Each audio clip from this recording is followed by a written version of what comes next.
evening, everybody. Hello, hello.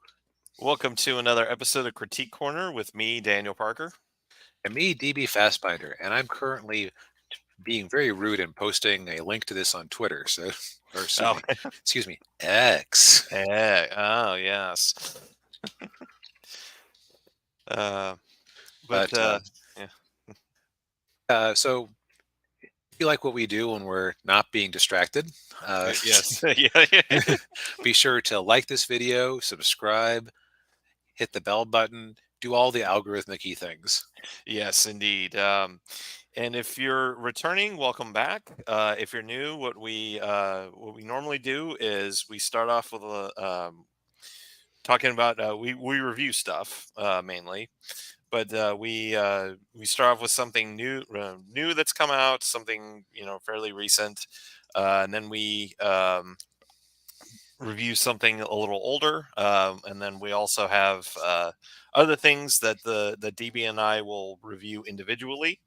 Um, but before we get into all that, though, we like to talk box office. Yes. And boy, as I pull up our friends over at the numbers, I'm very glad that we aren't talking about geek news anymore because all the stuff around the Star Wars movies has gotten stupid and hearsay-y and rumor milly and just Yeah, uh, it's yeah.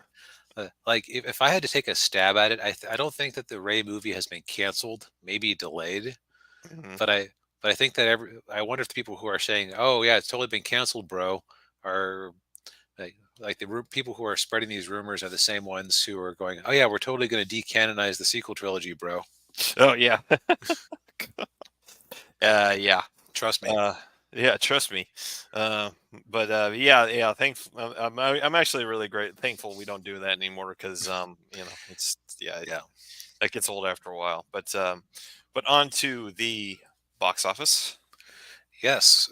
So, doing significantly better than I was anticipating is the new Mean Girls the musical. Yes. Yeah. At 28 million, which I didn't think there was any market for a Mean Girls the musical, but I've been hearing it's a mother and daughter thing. Well, most of the mothers these days probably saw the original Mean Girls when it came out in theaters, and then they Yep. wanted to take their daughters to the new one. Yep. Uh, it was also a pretty inexpensive movie because I looked up the budget and that came in at, I want to say 36. Yeah, 36 million. Mm. So that's pretty darn cheap to get to get a whole movie off the ground these days. Very true. Yeah. Although, given that it's a musical, set in a high school, it probably Right. wasn't that expensive to make. Right. You're not making the whole high school out of CGI or crazy things like that. Right. Yeah. Yeah. But it's part of this weird trend where the color purple, Wonka, Mean Girls, the marketing for all these was just very cagey about the fact that it was a musical, which doesn't make any sense to me. No, it doesn't make any sense to me either. And hey, Ninja, good to see you. Hey, Ninja. But it'd be like if you had a horror movie, but you cut the trailer to not make it look scary, and you just show like all the setup scenes. This summer, these kids are going to Crystal Lake Summer Cabin, and will Joe be able to confess to Cindy that he likes her? Find out in Yeah. Find out how his luck is in Friday the 13th. You just completely leave out the slasher and horror aspect of it. Right. Yeah. Like that doesn't make sense. I don't know why they feel the need to hide that they're musicals. Like if the studio is willing to greenlight a musical, just own up to it being a musical. Yeah. Yeah. I don't get it. Uh, It's worked out very well for a third place movie, Wonka, which has surpassed a half billion worldwide. Wow, I was not expecting that. No, I remember Valiant Renegade. I mean, considering it started with a 39 million domestic haul, like Mhm. that, going up to 180 is very impressive. Yeah.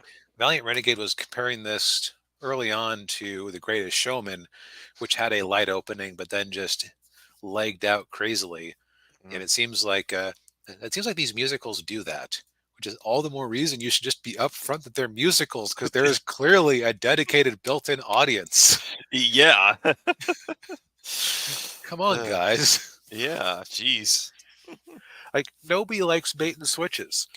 And the No. worst thing is you're pretending you don't have bait on the line. Yeah. Oh man. Yeah. In second place at 16.5 million for the weekend, we have The Beekeeper, which Jason Statham action movie. It's actually one of my solo reviews for the week, so I won't go into it too much. Yeah. Yeah. Uh, Ninja says, "Hey, they're hiding a genre behind another. Can work great. Bang Brave, Bang Braven was originally marketed as a military mech versus aliens, when in fact it's a Brave series successor. Oh, in Japan. Okay. Although just having mecha in it at all does kind of pigeonhole it into like a certain audience that will show up just because they like mecha. Well, yeah. Yeah. But still, it's weird. But anyways, Beekeeper, Jason Mhm. Statham action movie. We'll go into more details about it later. Yes. Um, but it came in at 16 and a half. I couldn't find a budget anywhere. I have a sneaking suspicion that this didn't cost a whole lot to make. And it also strikes me, it's an MGM product, which means it's also an Amazon thing. Yeah. So that makes me suspect that Amazon probably is thinking, yeah, we'll just shove it on Prime at some point. Hmm. We won't be too upset. Yeah, still no budget listed. Yeah, and then I don't know what kind of salaries Statham commands. Probably not much. Yeah, he's probably more of a quantity guy than a quality guy in terms of how many projects he's in. Yeah, he's kind of this generation's Sylvester Stallone. I was going to say Liam Neeson because they're both from the UK, but Oh, yeah, well, Liam Neeson too. Yeah. yeah, right. Well, from what I heard, Liam Neeson is in so many action movies because his wife died many years ago, and he keeps Oh busy yeah. by working to avoid having to deal with it. Don't know how Mm, true that is, but yeah. Well, I know one of those movies. I can't remember what it was called. It was the one where he was stuck in the wilderness and he was fighting the The wolves. Gray. The Gray. Yeah. That movie kind of tacitly dealt with that for him. Okay, so maybe 'Cause- that was maybe some scriptwriter said, "Look, we can kind of yeah. get into this." Yeah. Yeah. But yeah, that was really sad when I remember that. Yeah. It was really sad. But yeah. Speaking of romance, Yes. anyone but you, continuing to really leg out, Hmm. which is it's past 50 million as of last weekend, which just shows the strength of like people keep saying that romantic comedies are dead, but if you come up with one that people seem to like, and there aren't a Yes. lot of options, that's how you can make some money. Yeah, and well, and on top of that, the both of the leads are good looking. So you got a guy and a girl going on a date night. They can both ogle the male and That, female leads. that's true, and I think they're both under 30, definitely under 40, from what I can tell. Yeah, When I was yeah. noticing that a lot of the romantic comedies, like there was something last year that had Owen Wilson and J Lo in it Oh that just yeah, that was just a complete turkey, and it's like, you know, maybe this is like a young person's genre. yeah, yeah. Anyway, speaking of young people, Migration, the movie that's best for single digit kids, it's hanging in there, but it's got to be a big disappointment for everyone over at Illumination. Yeah, I mean Yeah, a rare misfire for them. Um, but Mario will make up for it. I think let's see. Did I see Mario further down the list here? No, but I did see Barbie down the list here. There are like 20 theaters in the U.S. that are still showing Barbie. Yeah. Let's see here. Then rounding out the top 10, we've got Aquaman and the Lost Kingdom, which I reviewed a few years back. You can go see what Few my thoughts on years. it there. Few weeks back. It felt like an eternity ago. I was ill this week. Oh yeah, Time has distorted for me. yeah. A few weeks ago, I saw Aquaman and the Lost Kingdom. You can go watch the review on our video feed. I'll put a card up in the corner here for Yes. Pointing up where the card will. pointing Oh, up at the yeah. card. So I'm reminding myself. Decent movie. Not making a lot of money, unfortunately. Mm. Um, Night Swim, the horror movie, seems to be falling off the cliff, but it's made 20 million in the U.S. Roughly speaking. Probably a $5 million budget. Well, let's see if It's they have that listed. No, they don't. But it's got to be just like nothing. yeah. Well, it's a Blumhouse movie, so yeah, they Yeah, didn't spend anything on it. probably didn't spend anything on it. They probably already have the streaming rights lined up with Peacock. Hmm. Yeah, and maybe even have a sequel in the works. Yes, they're very efficient over there. Yeah. Next up, Guntur Karam, Indian movie. Don't know Mm, anything about it. They don't have a poster here, so can't really comment. yeah.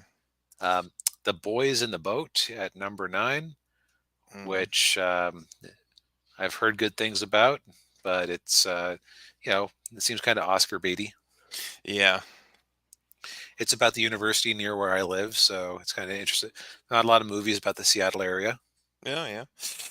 Mm, Then we've got the Book of Clarence in 10th, which, from the mm. sounds of it, is just not a particularly funny movie. Like, Yeah. the film threat review I saw of it was that it can't decide whether it's a serious movie or a slapstick comedy. Yeah. Yeah. It sounds like they were trying to have it be like trying to do like the life of Brian, and it just didn't work. Yeah. Um, Now this weekend, if I'm feeling better, I'm going to go out there and watch American Fiction because it looks. I saw a trailer for it ahead of The Beekeeper because both are MGM. Hmm. So th- that one looks really hilarious and thought provoking, just because it is about kind of soft bigotry where people are like, oh, well, we want to hear the authentic black voice, Yeah. and like Yeah. what they think is the authentic black voice is. So do you remember the movie Precious? Yes. I have never actually seen the movie Precious, but I remember it being hailed at the time and the actress getting to go on SNL and things like that. She was making the rounds. Oh yeah. Um, and I gotta say, there's something. I saw a clip of it out of context, and it seems kind of suspicious to me to have a movie where it's supposed to be like, oh, look at this authentic black experience. At one point, you have the overweight woman stealing Kentucky Fried Chicken and running away. Oh. Like, come on. I, I think it was. I want to say that movie was based on a true story. So unless that is literally what happened, like somebody I don't know. I feel like somebody in the writing room should have said, "Could it be a Wendy's instead?" Yeah. Just to avoid some, just, To- just avoid some optics. yeah, yeah, to avoid some negative stereotypes. Yeah. Jeez. And then as far as other movies here, The Color Purple is continuing to be the musical that isn't making people money because it was Mm. just too expensive and it doesn't look like it's gotten an international release. Oh, that's odd. Hmm. Yeah, I don't know. Let's see how the Hunger Games uh, worked out in the end. Not Uh, too bad. 325, yeah. They're probably fine financially, but definitely not what you're expecting when you put 120 million into a movie or 100 Y- million into a movie. Yeah, yeah. They probably took a bit of a loss on this one. Um, if you just go by the theatrical, probably, but Uh, with the deals that these guys get for with Lionsgate does, like where they still sell the streaming rights all over the world, okay. instead of shoving it on their own service, they probably made out okay. Okay. Hmm. Of course, you don't put 100 million into a movie to make out okay, but them's the Yeah. breaks. Yeah, that's true. Um, so that's the box office, showing some life after a few weeks of really nothing.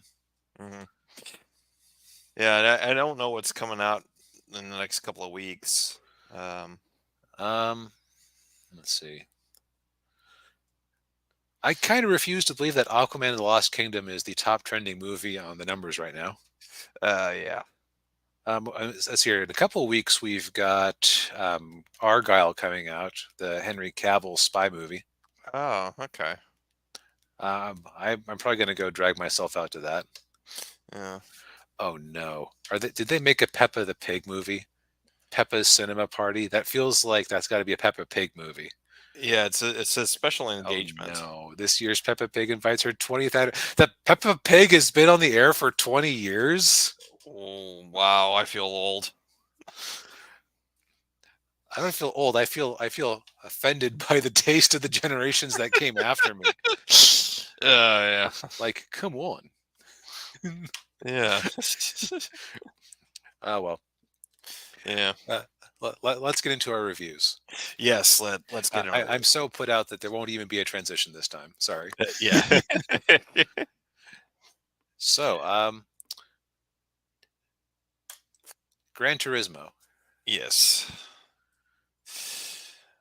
Daniel, tell Yeah. the people about Gran Turismo.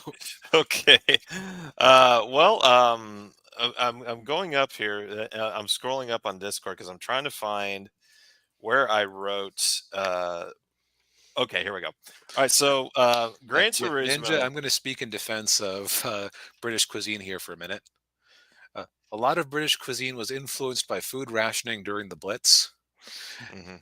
And I actually was watching a Count Dankula video where he goes, "Oh, I'm sorry that that your food is so shite that you need spice to have any to appreciate the flavor. I like to actually taste my food." Yeah.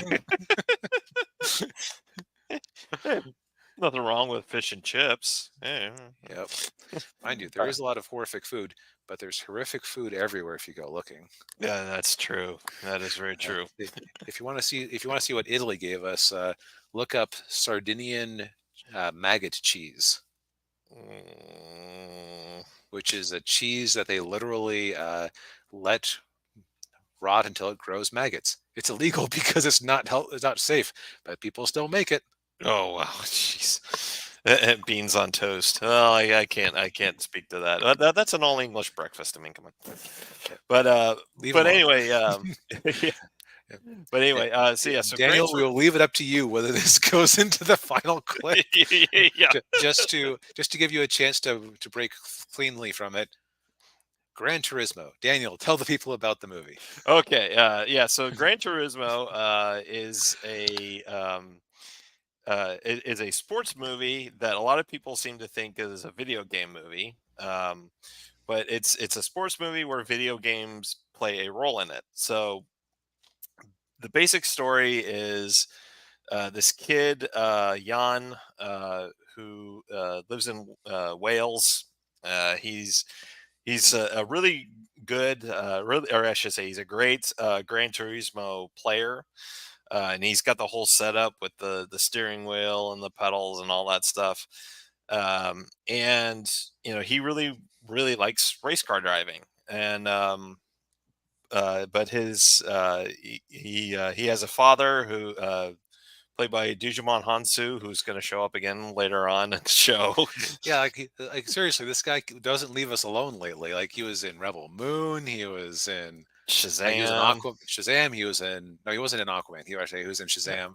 Yeah. But like it's just like he everywhere we look, there he is lately. Yeah, I know. It's weird, but yeah, but Digimon Hansu is his dad, and he used to play soccer or football. So he's really more involved with his brother's life because his brother's playing soccer. uh, Um, which is which is kind of funny that he's so gung ho on his kid's soccer career, considering that to get ahead a little bit, it feels like he logically should want neither of them to get into sports because he was a professional soccer player at one point, and now he's working down at the train yard because he didn't have a backup plan, and he like right. Yeah. it feels like he's inconsistent. Like, what does he like? Okay, well, yeah, it's like a Cain and Abel thing almost, where it's like, oh yeah, the son is doing Yeah. what I like, so he can do it, but oh, you're wasting your time playing video games, so you need to go back to school and come up with a backup plan. Yeah, it's very odd. But yeah, so then we cut to Orlando Bloom's character, who he plays a marketing exec at Nissan, and he has this idea to start a racing team with Nissan where the driver is not a professional race car driver but a sim car driver. So somebody like Jan, a video gamer. So basically putting a gamer into a race car, which if that sounds like a really bad idea, That's because it probably it is. probably is. Yeah. And that's what everybody tells him. He's like, this is a really bad idea. But Right. Yeah. Even the coach here, played by David Harbour, who apparently is big in Stranger Things, which I haven't yeah, really seen. yeah, He's like, the only reason he joins up is because he is sick of his current job. yeah. He's working as a mechanic for uh, a real prima donna race car driver, and Ninja says, "Man, Legolas fell into hard times when Elizabeth forced him." Yeah, you know what I kept thinking? Like with Yeah, that hairstyle, I kept thinking he looked like a Wish.com Tom Hiddleston, which is not fair to Orlando Bloom because he's a fine actor himself, but just the yeah, mannerisms and the writing and the way he was even kind of shifty like Loki, just kept making me think of Hiddleston. yeah, yeah, yeah.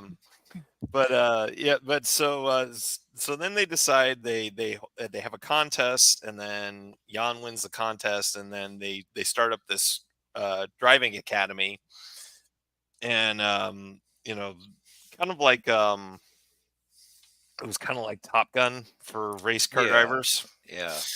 And Uh, like all yeah, you had these 10 sim car drivers, and it was just basically who could make it through to the end of this right. of this rigorous training program.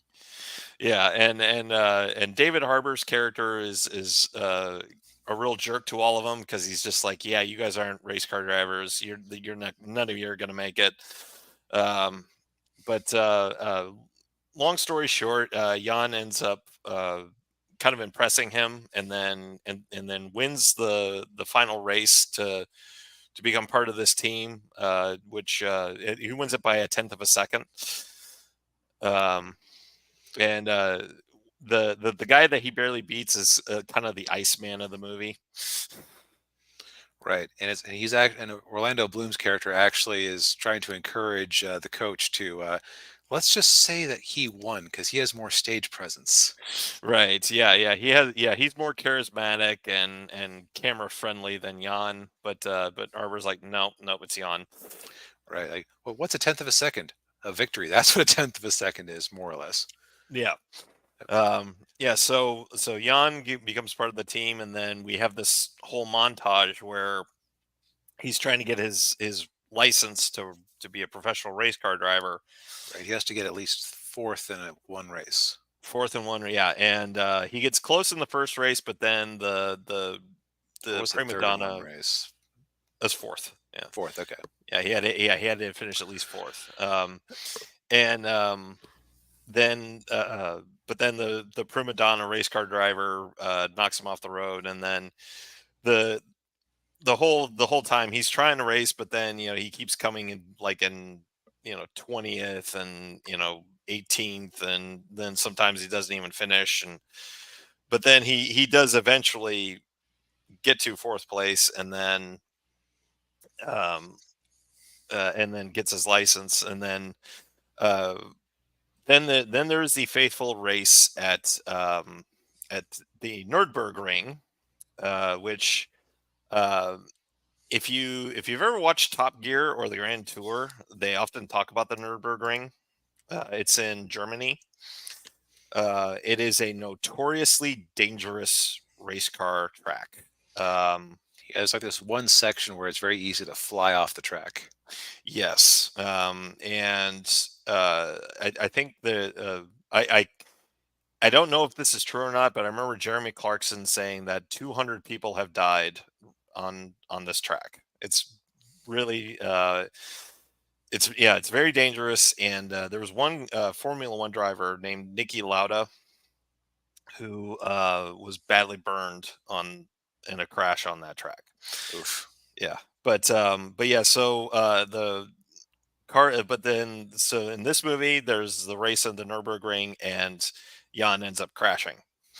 His he they describe it as kind of being like a freak accident where he's like his car's coming along and then it's like pitches up, like it hits like some weird headwind and it pitches up and then it flies off into the grandstands. Yep. And so then the rest of the movie is just kind of the typical sports movie thing where he has to get his confidence back and Hmm. Yeah, and ride to glory. yeah, hey D Rhino. So so a few things. And Daniel, I think this would be a good candidate for a YouTube short. So I'm going to make a little symbol here. Okay. There are two types of movies that Sony makes. One are ordinary ass movies the the Equalizer 3, like we reviewed last week. Hmm. And then there's the second flavor. Hey, there's a spaceship crashed down at the park. Oh, let me call you on my Sony phone. Yeah, I was just playing some Gran Turismo on my PlayStation 5 or 4, whatever's current at the moment. Oh man, we need to get some footage here. Let me unplug my Sony camera from my Sony laptop so we can go down there and get some high resolution pictures of this alien spaceship that crashed at the park. The two animated Spider-Man movies fell into this. Amazing Spider-Man with what's his name definitely fell into this, Oh, and yeah, Gran Turismo falls into this. yeah, Heck, freaking Hotel Transylvania falls into this. yeah. It's just unnatural, and it always distracts the hell out of me. This movie made it worse because usually it's like all background elements. So it's like you Yeah, can ignore it if you okay, fine. This is an alternate universe where Sony is like has more than a fraction of a single percentage of the cell phone market. yeah. Um, eh, but in this one, the coach had been listening to music to his tunes on his old Sony Walkman that he kept, Yeah. and Jan, as a gift, gets him. I couldn't be sure if it was a Sony smartphone or if it was like a Sony iPod Shuffle or an Sony iPod Touch knockoff.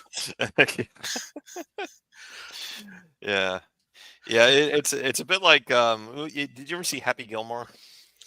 Not recently, but Well, I don't know if you remember, but like Subway like was everywhere in that movie. I did not. It does remind me of the bit from Wayne's World where they just started like being blatant about their advertising of like was it Mountain Dew? Pepsi, Pepsi, that's it. yeah, Doritos, and yeah, All Frito Lay project or all Pepsi Frito Lay products. yeah, and then the little new print, little yellow, different. Yeah. Okay, so that was one of my first problems with this movie, but Yeah, this is exacerbated by the fact that it is ultimately a advertisement for the PlayStation game Gran Turismo in a way. yeah, Now, mind you, this is based on a real story, and they fudged some details, but yeah. from what I could tell, it was mostly faithful. Yeah, and the real Jan was actually his own stunt double. Like he was actually doing a lot of the driving. Yep, which that's really neat that they were able to do that, Yeah, and I'm sure it was really cool for him to see his story being brought to a wider audience.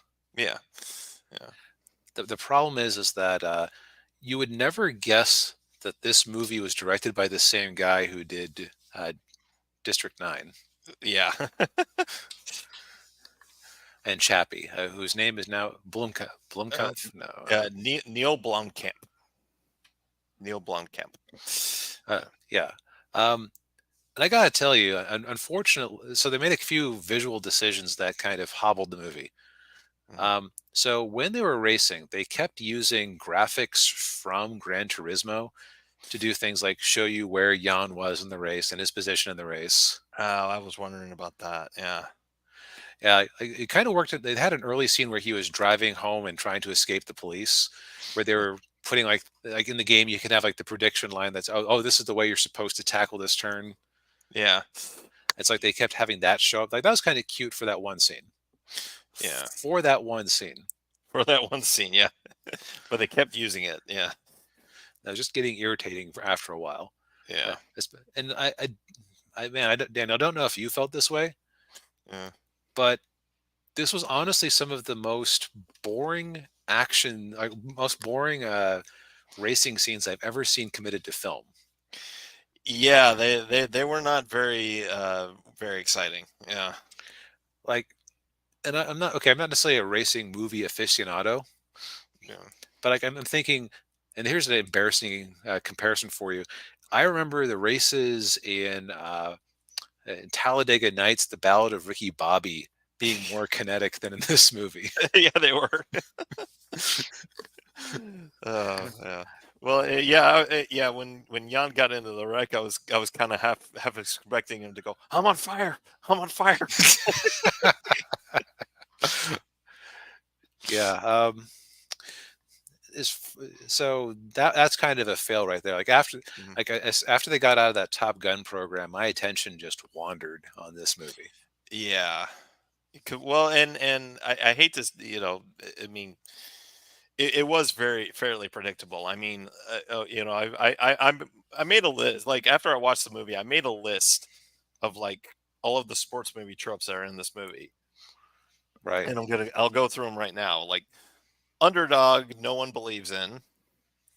Parent who doesn't understand the protagonist's dream. Coach slash mentor with a troubled past and is a bit of a has been. Hmm. Um, there is a love interest. We notice how we didn't bother bringing her up because she matters so little to the story. Yes. uh, D-bag rivals.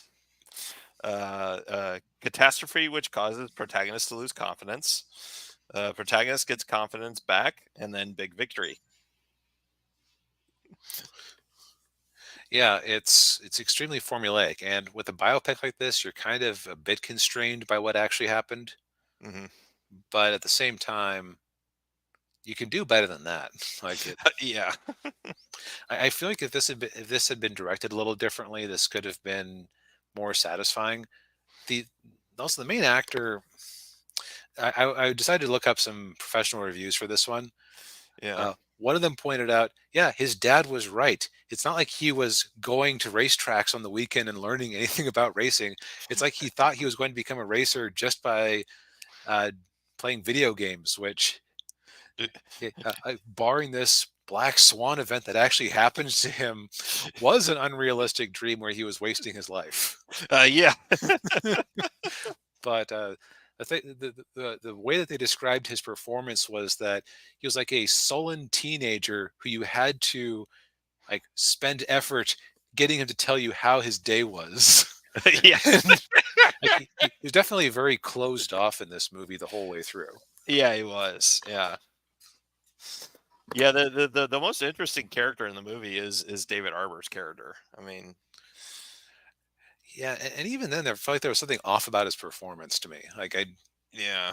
I don't know what, but so I think overall, like me personally, I couldn't really recommend this too strongly. Yeah, I can't either. Yeah, and unless you're a big race car fan and you're a fan of race car movies, I mean, you might get some enjoyment out of it, but overall, I mean, like we were saying, it's very formulaic. Mhm. Some of the performances are eh. Um, Yeah, it's and That's some of the very visual choices were questionable. questionable, distracting, and biggest sin of all, boring. So yeah, it's just kind of unfortunate all around. Yeah, yeah. Well, yeah, yeah. So that's that. Well, from going, oh yeah, it's also I kept find myself thinking, no, please don't be a worse movie than Rebel Moon. I don't want you to be a worse movie than Rebel Moon. It's like technically speaking, it's not a worse movie than Rebel Moon insofar as it has a three-act structure that completes. Yeah. Rebel Moon was much more interesting to watch just for like how incompetent it was. Which Daniel, I believe that Yes. kind of matches your individual review choice of the week. Yes, my yeah, my individual review. Go ahead and get started. I'll be right back. Okay. So I watched Angel Cop, which is the late 80s, early 90s anime. It's centers on a special unit of the Japanese police that are going after terrorists, and the main terrorist group they're hunting after is called Red May, and they are basically communists. And but they they actually are kind of not really relevant to the story of the of the series.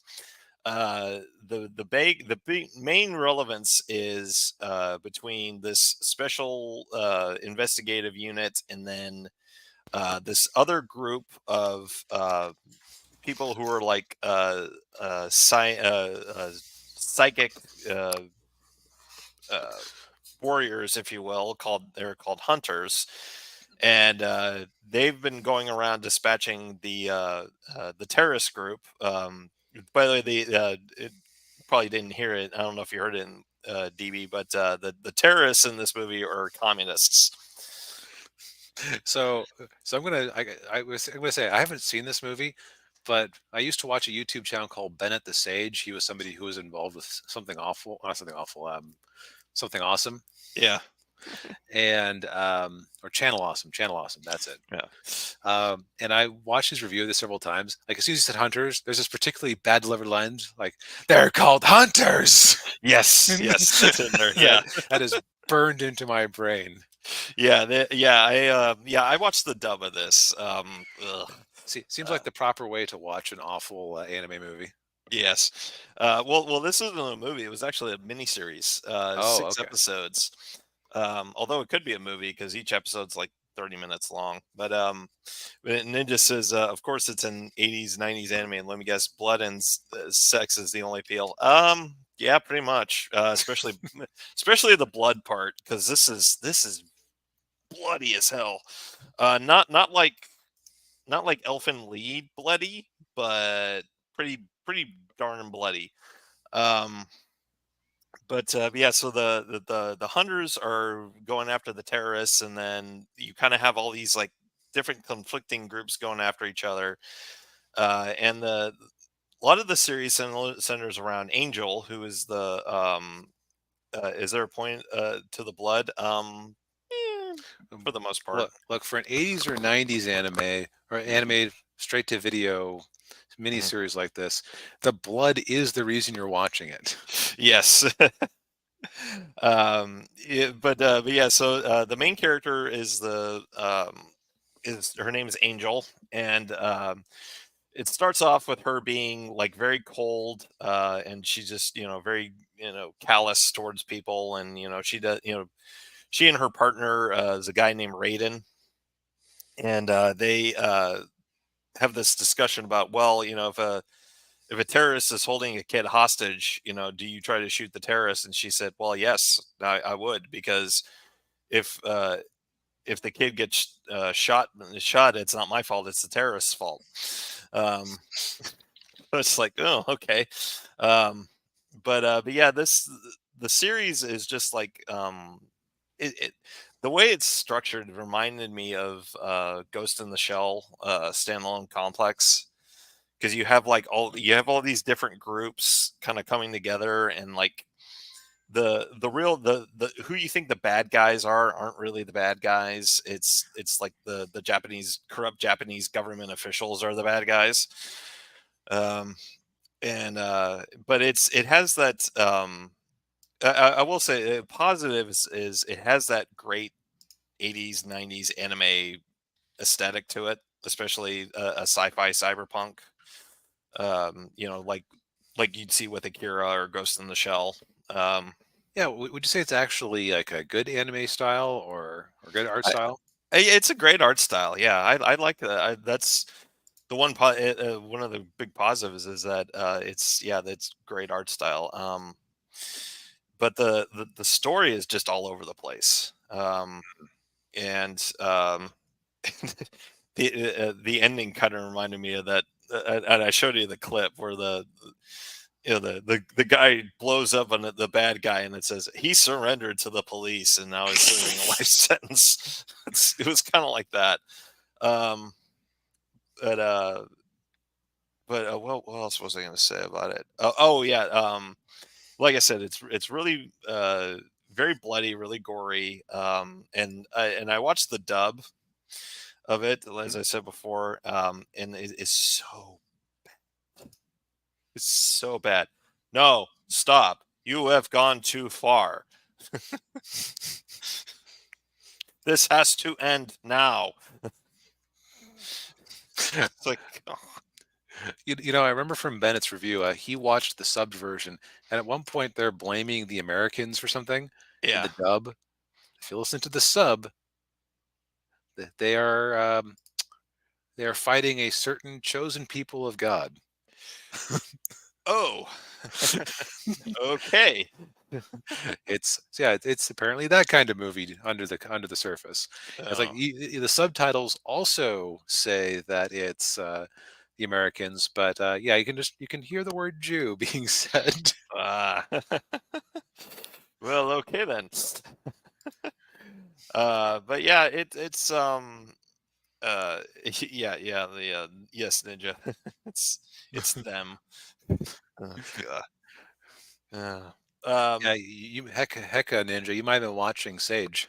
yeah. The other problem too I have is like you see how the artwork that DB has chosen. She doesn't wear that in the in the series at all. She wears something kind of like that, but it's nowhere Huh. near that skimpy.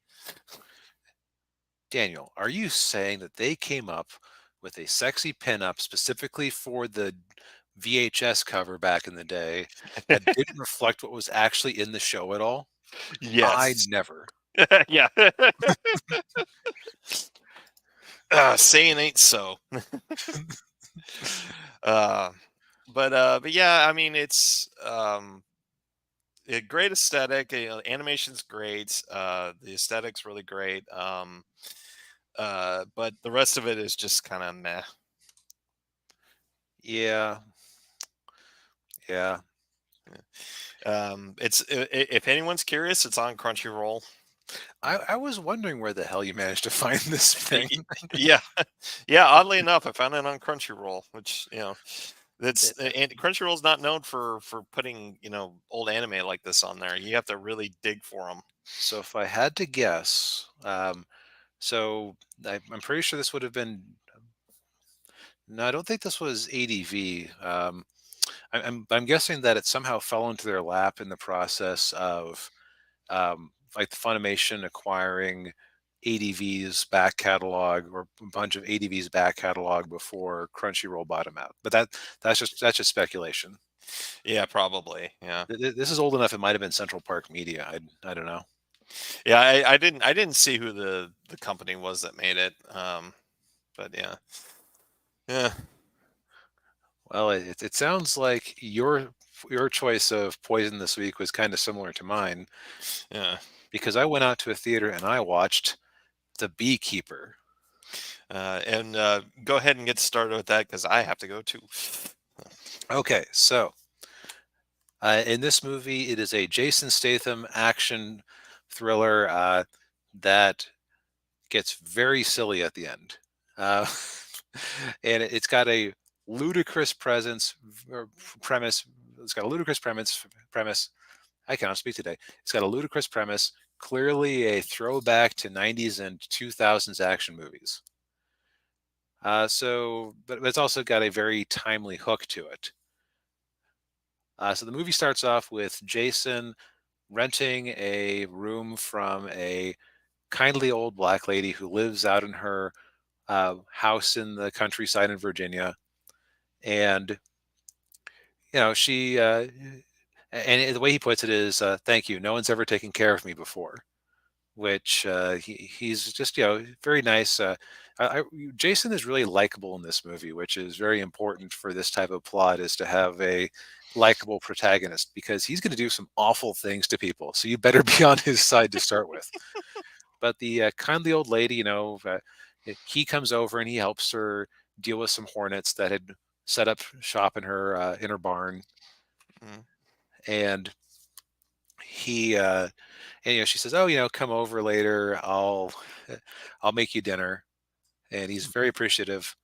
And then between when he leaves and when he comes back, mm. she gets hacked by these absolutely awful people. It's like the old tech support scam, Oh yeah. where it's like, "Oh, your computer has a virus. You better. We want to make sure. Oh yeah, don't worry, we're the spyware software that was installed with your computer. But you're a little bit short Hmm. on your subscription. We'll just need access to your account so we can get $200." And they proceed to clean her out completely, including 2 million from a children's a children's charity that she ran Oh geez. because she was a retired teacher. Mm. And so Jason shows up, and she has killed herself because she could not deal with losing everything like that. Oh. Oh boy. Uh, and then her daughter shows up, who I forget why the FBI showed up as. No, that's right. The daughter showed up, who's an FBI agent, and she sees Jason standing there with a kitchen knife that he had grabbed for security when he noticed that the old woman's pots were still boiling Uh, because she had left them behind at some point. mm, And yeah, she's none too pleased about this. yeah. And so Jason figures out where they're at.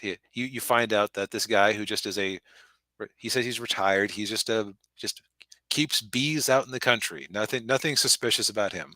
Yeah, yeah. He calls up some shady looking agency using 80s technology, which is kind of an interesting aesthetic choice. And he proceeds to go on a crusade of vengeance for this old woman. Wow. Like, he literally just shows up at the call center for this scam, and he burns the building to the ground. Oh wow. And so it's just this like the rest of the movie is this constantly escalating, attack and counterattack. He went there and burned down their building, so they send some people to rough him up. Uh, he proceeds to kill these hired goons who are after him, including cutting off the fingers of the guy who had been running the call center with a skill saw. Ooh. Yeah. So in terms of brutality, this is less brutal than Equalizer 3, but It's still pretty brutal. Yeah. still pretty brutal. Holy Ninja asks the question: is this a comedy? Um, Here's the thing: there are funny elements to it. Like, it's very much silly movie.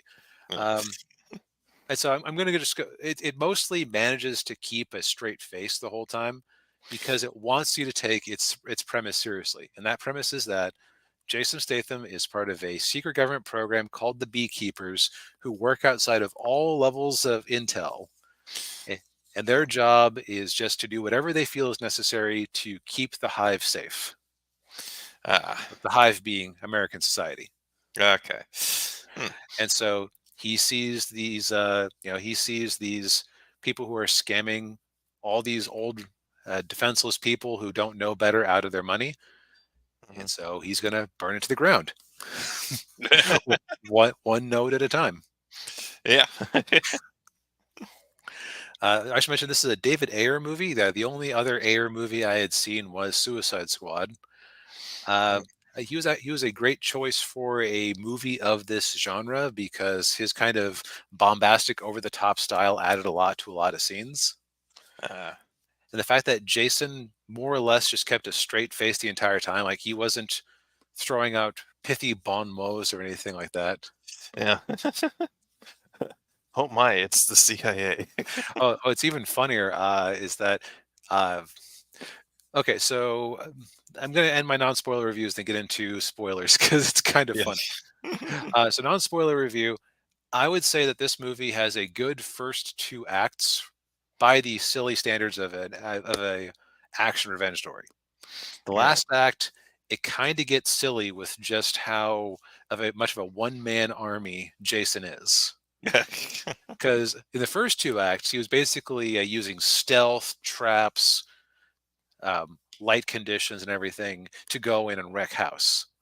Like Yeah. the terrain, like he was basically having to fight smart.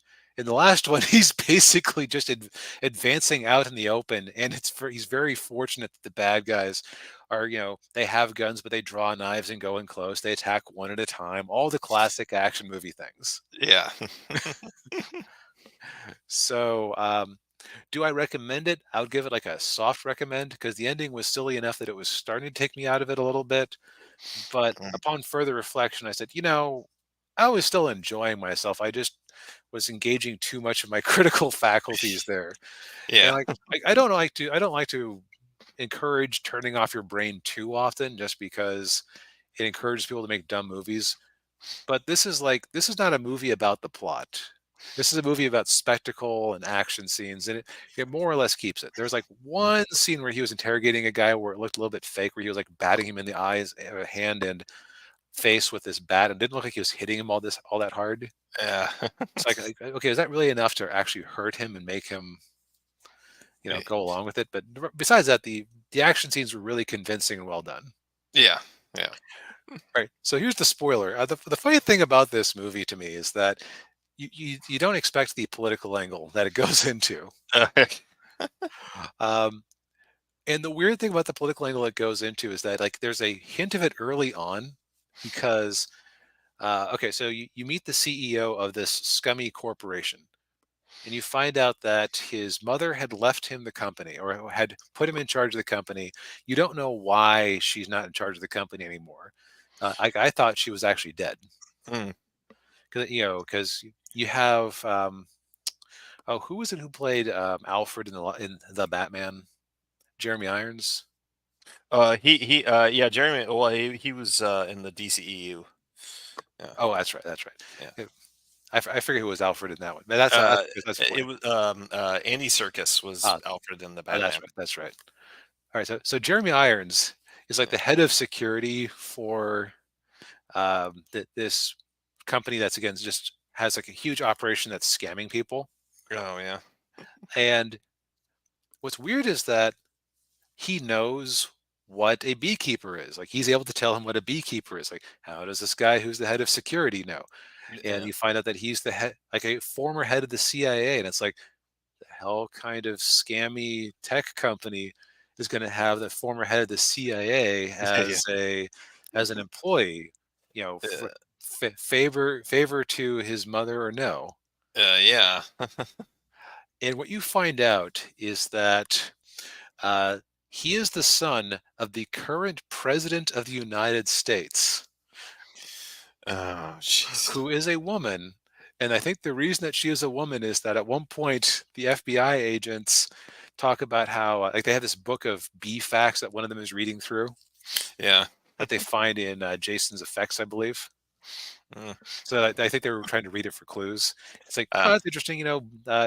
There are sometimes a bee will decide if a queen isn't producing the right type of eggs, then a uh, a bee will go in and kill it. And like that's what Jason basically is. That's the foreshadowing that Jason is out to kill the president because what you find out is that her campaign was funded in large degrees by her scummy millennial tech bro douchebag son who's always high on something, cocaine, DMT, alcohol, Oh, just God. always in a haze. Yeah. He just has all of these codes. Like you're supposed to hate him, and you do. You find out Yeah. that he partially funded her campaign with this operation because they'd gotten some contracts to get this CIA spyware. Yeah. So they were able to identify people with a lot of money that wouldn't be able to really fight back. Yeah. He's- And yeah. In ninjas. So this is a. it's like this president is like a fusion of Clinton and Trump insofar as like I had to go to the bathroom partway through the movie, so I don't think it was a third party attempt. But they don't say what party she was with either. But like it was like she was a CEO who's partially self funded. Mm, So, of course, the weird the where it doesn't quite work is that when she finds out, she's actually willing to accept the consequences. So it's because she yeah. had no idea what her son was up to. Yeah. But still, so like I was not expecting that. It's very much an anti-establishment movie, like, and it's like it wasn't political insofar as, and that's why you need to vote for Joe Biden in 2024, or anything like that. Yeah. Yeah. Like it's just very much like, man, there are people in charge who are and things are effed. Yeah. Yeah. They're all people in charge. Now, as far as the other actors, I watched the film threat review of this after I watched it, and I held off on it because I was actually considering seeing it. Mm, yeah. And they pointed out that all the actors are basically like the, the actors and characters are written in such a way that you very quickly know who they are, what their deal is. Which Alan said after trying to watch Echo made him like the movie more than he probably should have, just because it's like, oh, somebody who knows how to write a character and Yeah. have it actually work. Yeah. Which I kind of feel uh, like seeing this after watching Gran Turismo had a similar effect. Oh. Yeah. be- because like I was actually entertained in this, or entertained by this. Um, I, you know, the what's slightly strange is that you have this. Yeah, you know what? I won't even get into that. Let's All just say, right. like, is it woke? There are things you could interpret as woke, but it's also a crazy time. You meet the person who took his place in the Beekeepers, and she's Yeah. out to kill him, and she is basically a cyberpunk 2077 character who, who drives up on him in a gas station and is using like a truck mounted machine gun to try to kill him. It's like this movie, like, again, like in the last act it kind of went too silly for me, Yeah. but I had a good time more than I didn't. uh Yeah. what was interesting is that the theater I was in, there weren't a lot of people in there. It was Sunday at noon, so make of Yeah. that what you will. The three people in front of me were just laughing the whole time, which I think is the exact reaction that the director and actors and everyone else was going for. Yeah. Like everything was just so silly. Yeah. There was a husband and wife to the front and left who ended up leaving at with about 15 minutes left in the movie to go. So I don't know if they got called away or if they were just sick of the movie or what, but Yeah. Hmm. I can't think of a lot of times when I've seen people actually walk out of the theater before it was done. Uh, I've only happened to me a couple of times. One of them was it was actually the whatever what was it called, that Eddie Murphy Robert De Niro movie, when there's a scene where Eddie Murphy says to Robert De Niro, "Oh, come on, you making us stand out? Don't make us stand out here waiting like Jehovah's Witnesses." Oh, so you wonder if they Yeah, were Jehovah's Witnesses. yeah, we saw a couple leave the theater after that, so they might have been Jehovah's Witnesses.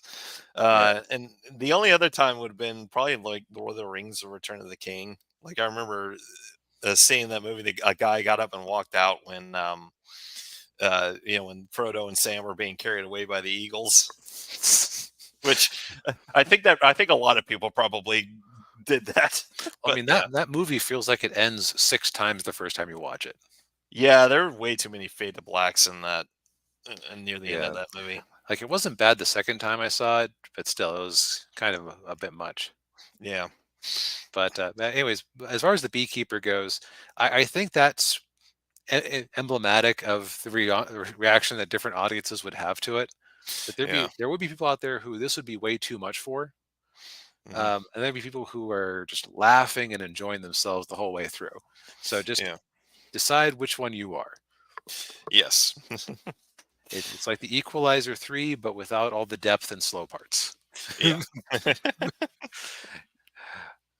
um, it occurs to me our trend this week is dumb action yes, by mistake, yeah, because our final movie is the Michael Bay classic, classic, The yeah, Island, yes, which is not based on the 60s British sci-fi show, yes. Oh, what was it? The Prisoner. The Prisoner. Um, Okay. yeah, yeah. Every time I say this title, it reminds me of The Simpsons. See Where that am that's I? This is the island. The What is that? Some kind of Island. island? See see that okay, that Simpsons episode is why I mistook it for The Prisoner, or The Island for Oh, The yeah. Prisoner. Well, they were Stupid parodying. Simpsons. Yes, it was, well, they were parodying The Right, Prisoner. Yeah, yeah, exactly, but I didn't know that at the time. yeah, I just thought it was funny yeah, because Homer was being silly. yeah. Anyway, Um, as far as this movie goes, yes, Obi-Wan and the Black Widow team up to fight evil. yes. Um, yeah, I remember watching this movie. I didn't see it in the theater when it came out, but I got it on DVD, and I remember enjoying it somewhat when I first watched it. So I kind of went, and I hadn't seen it in a while, so I'm like, oh, let's give this movie another watch.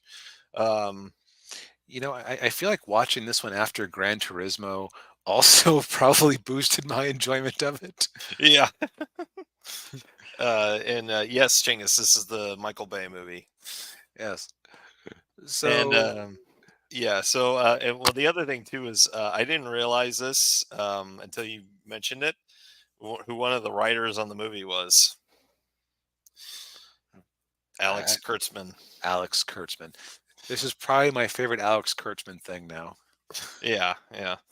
Not, Although, yeah, though to be fair, he wrote it with like three other guys. So yeah, but still, I mean, okay, this wasn't disgracing an existing franchise. that's true. Yeah, that's true. This is his own thing. How many explosions? Not as many as you would think. A decent number of car crashes and hovercraft crashes. Yes.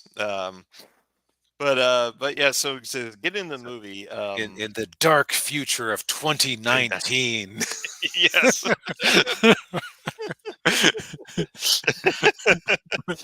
Yes. In the far off dark future of Yes. 2019. Yes. Where we're still using MSN search. Yeah, there's a lot of product placement in this movie, and they Oh still had the yeah. original Xbox logo. Yes. Yeah. Um, but yeah. So yes, in the distant future of 2019, The world has apparently been racked by a contamination, and yes. the small group of humans are working away in an underground bunker, never seeing the outside world. But every day, a lucky few are chosen by lottery to go to the island, a paradise that none of them can dream of. Yes. And then we enter into the story. Lincoln Six Echo, played by Ewan McGregor, who starts to question his existence and starts to question the world around him, much to the chagrin of the psychiatrist running the facility, who's played by Sean Bean. Um, and he also has a budding friendship with Jordan 2 Delta, who's played by very young Scarlett Johansson. Yes, he's also friends with Neelix from Star Trek Voyager, Yes. and it took me a while to recognize him because he wasn't wearing the stupid alien makeup. Yeah. uh, yeah. So And so then Lincoln meets, or he also has a friendship with Steve Buscemi's character, who's like a maintenance worker. And it's weird that he like they just have outsiders come in and are allowed to talk with these subjects. Yeah. Yeah, and of course the maintenance workers, they're just kind of like, they're like, oh yeah, I'm never going to be able to go to the island, and No, that because contamination, it's pretty awful. oh yeah, yeah. um, and of course the other aspect of it too is it has that kind of Logan's Run kind of feel to it, where everybody's Mhm. wearing the same outfits and Right. They're uh, living hyper regimented lives. right, yeah. Ewan wakes up and like, detecting too much salt in your urine sample. You can't have bacon this morning. Yeah. So they're just keeping like hyper close track of their diets and medical state. Right. Yeah, and then uh, Lincoln finds a butterfly, although he doesn't know it's a butterfly. He just calls it a bug. I think it's technically a moth. Oh, it's a moth. Okay.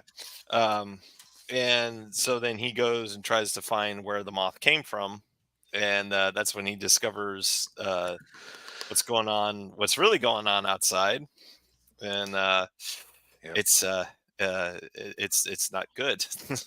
Yes, that there is no contamination. Yes, and yeah, there's no contamination. There's no island. They're being lied to, and so Right? He stumbles into the hey, oh, these people went to the island this morning. This isn't the island. They're being harvested. yeah, yeah. You got like Michael Clark Duncan's character. Hmm. Yeah, he gets taken to the island, but then you find out that uh, yeah, he's being hacked up, and then there was a pregnant woman, and she gives birth, and then they kill her. And so basically, long story short, they Lincoln and Jordan escape, and then they track down Steve Buscemi, and they find out that they're actually clones. Yes, the island or the facility is a basically a backup organ harvesting facility, where the idea is that the wealthy can pay for a perfect clone of themselves. And you might go, okay, why do they bother training them and making them active? Well, they initially tried to just make bags of organs, but they found they didn't develop right, and the organs failed after transplant. Yes, So it's like the bodies have to, they have to be kept at a certain level of fitness. They have to develop to a certain level of knowledge. The, they have to basically just be. They have to actually be a human being, even though they try to convince themselves, no, these guys don't have souls. No, they're just products. Shut up. right. Yeah, yeah, and of course the fact that they're alive and doing all this stuff and living lives is completely illegal. Um, Yes. and so then when Jordan and Lincoln escape, they get Sean Bean calls in these mercenaries, and who's the leader of the mercenaries? Jaimon Hansu. John. Yes. Although, 20 years ago, Jaimon Hansu, Yes, 20. Yes, yeah, 20 years younger. Um, and Genghis, I don't know why. I don't know how Kurtzman keeps getting work. because he knows people. Yes. Um, and so they're tracking them down, and lots of explosions happen and chase sequences, and Yeah. Like the bad guys have hovercraft, like yeah, like like the speeder bikes in Return of the Jedi, yes, which I'm pretty sure were just there because Michael Bay thought they would look cool. yeah. There are also monorails floating cable cars Yeah, above elevated cable monorail cars. Yeah. yeah, because it looks cool. Yes. And although I think the only thing that they predicted right were video calls. Although every sci-fi movie has video calls, so it's not. Yeah, and so as far as I mean, okay, so to kind of cut the spoiler short a little bit, because like, so this is a movie that I think is hard to discuss at all without talking about the twist, because Yeah, otherwise it's you're just talking about, oh, they're just living in an idyllic paradise, and then yeah, they go to this island and everything is good. That is the end of the non-spoiler part of the movie. yeah. um, This which was is more of like a this is a more imaginative sci-fi concept than I would associate with Michael Bay or Alex Kurtzman, honestly. yeah, yeah, kind of surprising. You wouldn't associate this movie with Michael Bay because it is very smaller in scale. It's not like it's not like Armageddon or Mhm. Transformers where it's just loud and CGI explosions and people running. Yeah, Although there are a lot of people running around in this movie and there are a lot of car chases. right. There's like chases, some gunfights, Yeah, but it's a much quieter movie than you usually get out of Bay. yeah. Which might be why this movie didn't do very well because they're like it wasn't a typical Michael Bay movie. No, like if you're wanting explosions and stuff, although they did have a, a really nice fight, not fight scene, a chase scene on the highway that went a little too long, but Yeah, the Daniel, you pointed this out to me that the bit where they had all these big round devices fall off the back of the truck and smash into the things that were chasing them. yeah, He ended up reusing that for one of the Transformers movies. yeah. Yeah, Transformers: Dark of the Moon. Yeah, yeah. There's like a shot where like one of them like hits a SUV and it smashes it in half, and then he just reused that, but he inserted a transformer hitting the car instead. Which, you know what, if you put the effort into that scene and the motion capture for it, then why not? I guess. Yeah, Um, kind of like this movie does kind of lightly touch on a couple of philosophical concepts because Scarlett Johansson ends up talking with the son of the person she's a clone of, yeah, and you know she is actually very sick. yeah, yeah. She gets in a I think she was in a car wreck or something like that. Yeah, It I was it, forget it, yeah, it was something. Yeah, she was suffering from multiple organ failure. Yeah, yeah, so by her choosing to not turn herself in, she was dooming this woman and making an orphan of her son. yeah, Um, Although Ewan McGregor is much more in focus. What What's also interesting is that I think part of the reason this works as well as it does. Okay, Alex Kurtzman characters tend to be written like horny, stupid teenagers anyway, right? right. Yeah, Well, with all of these clones basically being in arrested development because they're in basically a big hyper-controlled daycare, yeah, that actually fits into like his style. yeah. And like the characters actually have a very interesting, naive perspective. Yeah. What did the Sean Bean's character said? They're like about the level of a 15-year-old. Yeah, something like that. Yeah, but yeah, they have they approach the world with a very much a naivete. Like I mean, there's a scene in there where they see a rattlesnake and they're just looking at it like, Yeah. huh? Uh, he's like he leans in to look at it, and like the Yeah, mouse like actually, this one's mean. yeah, yeah, yeah. They're at the bar and he's like, "Oh, would you like a shot of Jack?" And Jordan's like, "Yeah, sure," straight up, and then she just looks right up like, "What?" Yeah, like this movie was actually very charming in its own weird way. Yeah, yeah, I think a lot of it came down to this. Like it had a good classic sci-fi premise of you introduce like, what if this new technology existed? What would be the ramifications? hmm yeah. Yeah, and also the philosophical, discussion of, with these clones are like, like you were saying, they a lot of them viewing them as being, they don't have souls, they're not really alive, but it's like, well, the two main characters in this movie kind of prove that that's not true. Right? That had to just be a lie they were telling themselves to be able to live with themselves for Yeah, doing this. right. Yeah, yeah, because there is a part in the movie where they meet. Ewan McGregor's the real Ewan McGregor. Hmm. And at first you think he seems like a kind of a nice guy, but then he turns out to be a real jerk. Yeah, he's very much out. Yeah, he's very much in favor of getting his replacement liver. Thank you very much. Yeah.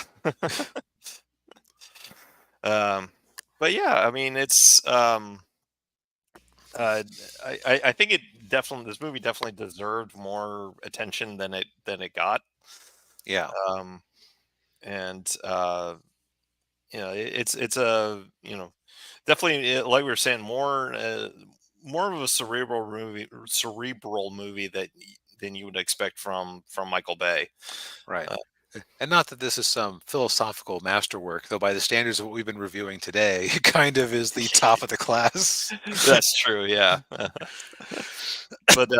But yeah, but that, of course, that's not to say that there isn't a lot of Michael Bayisms in this movie. I mean, like Oh, you're saying, absolutely. Yeah. the car chases, the gunfights, the shaky camera, and yeah, Yeah. I was about to say lens flare, but no, that's more of a J.J. Abrams thing, and they didn't really have a lot of that in this movie. that's true. Yeah. Yeah, you know what? You know what? You know what this is? This is the movie that, in an alternate universe where it did better, Michael Bay might have tried more avant-garde experimental things Yeah. instead of cranking out 9 Transformers movies or whatever it ended up being. Yeah. Oh yeah. Yeah. But yeah, and another thing I will say too, this is it's also Scarlett Johansson at probably her peak or near her peak, peak hotness. Although I don't know, maybe Iron Man 2. Yeah, Iron Man 2 is well, and Avengers. Okay, Yeah. look, she's had a long peak. Let's Yes, just she's had a long peak. Yes, yes. But this, well, I will say this was the movie that I probably first noticed her in, and I'm like, oh, okay, I get why people like her. Yep. And yeah, like I said, like everybody plays their roles the way they should. Mm, Props to Ewan because he basically got to play 2 characters. yes, that's true. Yeah, and I think this was same year as Episode 3, so I think, Yeah, I think so. yeah, so this was obviously him trying to branch out away from Star Wars. Well, unless they make episode 3.5, which they did 20 years later and failed. We we will not talk about that. Yes. I've already talked about that. I don't want to talk about it again. Yes. Yeah. I think that I think we're both kind of on the same page. This as just a fun, slightly smarter than dumb action movie. Yeah, yeah. It's on Paramount Plus. Um, if you're Probably every interested, half-price books in the country. yeah, yeah. Yeah. Well, I think we've exhausted these topics for the week. Indeed. Yeah. Well, thank you everybody for tuning in. We appreciate it as always. To reiterate, do all the YouTube friendly stuff of liking and subscribing and hitting the bell and all that jazz. And we'll see you all next week. Night, Yep. everybody. Good night.